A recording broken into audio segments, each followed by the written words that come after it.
दोस्तों ये कहानी कुछ दोस्तों के ग्रुप की है जो अमेज़न के खतरनाक जंगलों के बीच में प्राचीन चीजों की खोज के लिए जाते हैं। लेकिन वहां जाते ही उन्हें एक ऐसा कबीला पकड़ लेता है जहां सिर्फ औरतें ही रहती थीं और वो सभी औरतें उन आदमियों से शादी करके बच्चे चाहती थीं। तो कहानी की शुरुआत कुछ शिकारियों की एक टीम से होती है जो एक भयानक जंगल में शिकार पर आए हुए थे। इन शिकारियों की टीम को जग्गा जहरीला नाम का एक बंदा गाइड कर रहा था। दरअसल ये टीम यहाँ पर एक नायाब पक्षी को ढूंढने आई थी जो सिर्फ इसी जंगल में पाया जाता था। इस टीम के मेन शिकारी का नाम मार्को था जिसका काम अपनी टीम की रक्षा करना था। इन्हीं के साथ प्रोफेसर आंट भात भी था। इस जंगल में आने का आइडिया इसी प्रोफेसर का था और ये टीम भी इसी ने ही बनाई थी। आगे ये लोग एक अच्छी सी जगह देखकर वहाँ पर अपना टेंट लगा देते हैं। वहीं जग्गा जहरीला अपने साथ कुछ लोकल आदमी लाया हुआ था जिनका काम बाकी लोगों का सामान संभालना था। आगे टेंट लगाने के बाद मरियम बाथरूम करने जाती है, लेकिन उस बाथरूम में पहले से ही एक ठरकी गोरिल्ला मुठियां मार रहा था जिसको देखकर मरियम की फटकर 64 हो जाती है। तभी मार्को उसको मारने की कोशिश करता है लेकिन उसका निशाना चूक जाता है और वहीं वो गोरिल्ला भी डरकर भाग जाता है। अब मरियम नहाने की तैयारी करती है।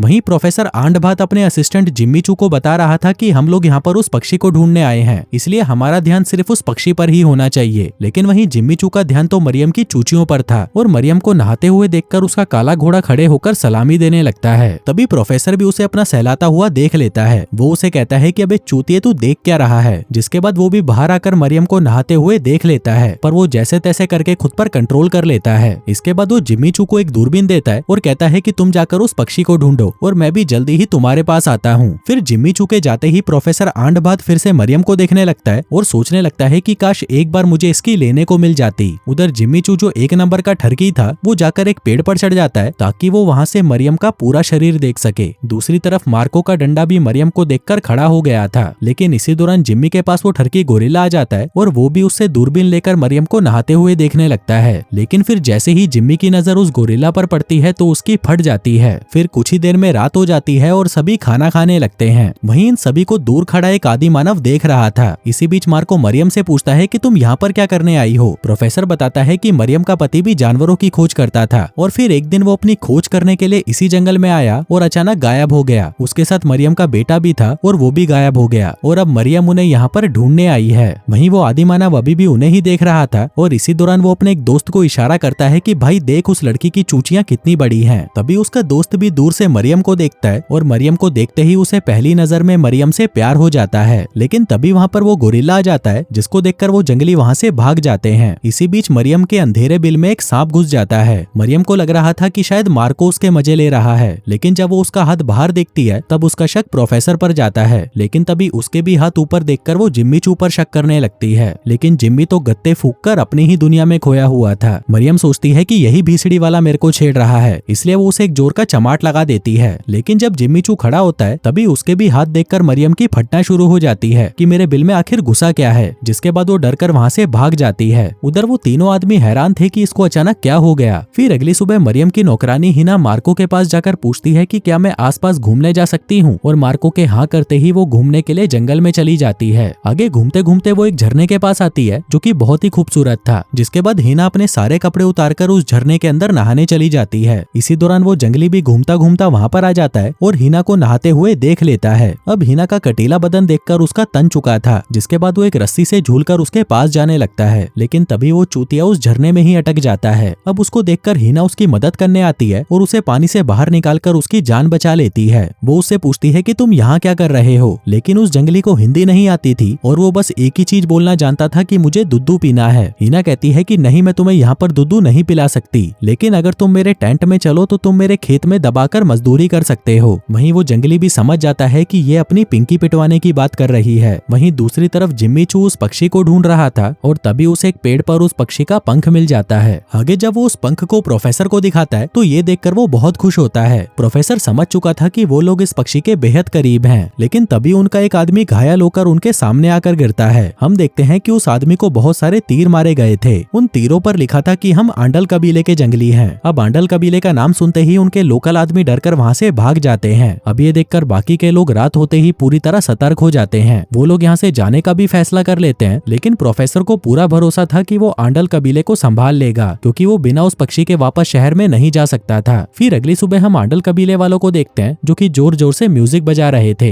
वहीं म्यूजिक सुनकर जग्गा जहरीला मार्को से कहता है कि आंडल कबीले वाले आसपास ही हैं और वो कभी भी हम पर हमला कर सकते हैं। तभी मार्को सभी को को बुलाकर कहता है कि हम लोग खतरे में हैं, लेकिन मेरे पास एक प्लान है। हम लोग एक बड़ा सा गड्ढा बनाएंगे और उस पर पत्ते रख देंगे। फिर जब कबीले वाले हम पर हमला करने आएंगे तो वो हमारे बनाए हुए गड्ढे में गिर जाएंगे। अब मार्को की बात सुनकर सभी लोग गड्ढा बनाने लगते हैं, लेकिन जोश जोश में वो चूतिए इतना बड़ा गड्ढा बना देते हैं कि वो खुद ही उसमें फंस जाते हैं। इसी बीच चांडल कबीले वाले भी उनकी तरफ बढ़ रहे थे और वो जल्दी ही इन सभी को पकड़ भी लेते हैं। आगे उन सभी लोगों को उस कबीले में लाया जाता है और वहाँ पर सभी को बांध दिया जाता है। वहीं वो कबीले वाले आग जलाकर पतीला गर्म करने लगते हैं, क्योंकि वो उन सभी को पकाकर खाने वाले थे। फिर आग जलाने के बाद वो लोग अपना हथियार तेज करने लगते हैं, लेकिन इसी बीच वो जंगली वहाँ पर आ जाता है और हिना को भगाकर अपने साथ ले जाता है। वहीं कबीले से कुछ दूर एक जंगली लड़की उन्हीं लोगों को देख रही थी। इस लड़की का नाम मुन्नी था। वो उन गोरे आदमियों को देखकर अपनी बाकी साथियों को भी वहाँ पर बुला लेती है। दरअसल उन लड़कियों ने जिंदगी भर सिर्फ काली चमड़ी ही देखी थी, इसलिए पहली बार गोरी चमड़ी को देखकर वो लड़कियां हैरान हो रही थीं। अब वो कबीले वाले जैसे ही उन कैदियों को मारने लगते हैं, तभी मुन्नी उन पर हमला कर देती है। उधर कबीले वाले भी ये देखकर घबरा जाते हैं और तभी सभी लड़कियां मिलकर उन पर हमला बोल देती हैं, जिससे पूरा आंडल कबीला डरकर भाग जाता है। फिर मुन्नी के कहने पर सभी को आजाद कर दिया जाता है। आगे वो सभी से कहती है कि तुम्हें हमारे साथ हमारे कबीले में चलना होगा। मार्को पूछता है कि तुम हमारे साथ क्या करना चाहती हो। मुन्नी कहती है कि हमने हमेशा काले घोड़ों की सवारी करी है और हमारे भी बच्चे काले ही पैदा होते हैं, इसलिए हम तुम गोरे लोगों से अपनी पिंकी पिटवाकर गोरे और सुंदर बच्चे पैदा करना चाहते हैं। अब मुन्नी की ये बात सुनकर वो तीनों आदमी बहुत खुश हो जाते हैं, जिसके बाद वो लड़कियां सभी को अपने कबीले की तरफ ले जाने लगती हैं। रास्ते में मुन्नी प्रोफेसर आंडबात को अपने कबीले के बारे में बताती है कि हमारे कबीले का नाम हिडिंबा कबीला है और हमारे कबीले में सिर्फ लड़कियां ही रहती हैं। दरअसल हमारे कबीले को श्राप मिला हुआ था कि हम सिर्फ काले घोड़ों की ही सवारी कर पाएंगी और इस श्राप की वजह से ही हमारे कबीले में सिर्फ लड़कियों का जन्म होता था। लेकिन अब तुम गोरे आदमी जब हमारे खेत में मजदूरी करके वहाँ पर अपना पसीना बहाओगे, तब जाकर हमें इस श्राप से मुक्ति मिल पाएगी। आगे सभी लोग हिडिंबा कबीले में पहुँच जाते हैं, जहाँ सभी लड़कियां उन आदमियों का स्वैग से स्वागत करती हैं। फिर कुछ देर बाद उस कबीले का सरदार पप्पू शिलाजीत उन लोगों से मिलने आता है। दरअसल ये सभी लड़कियां इसे अपना बाप मानती थीं, लेकिन कभी कभी ये अपने बाप के साथ पाप भी कर लेती थीं।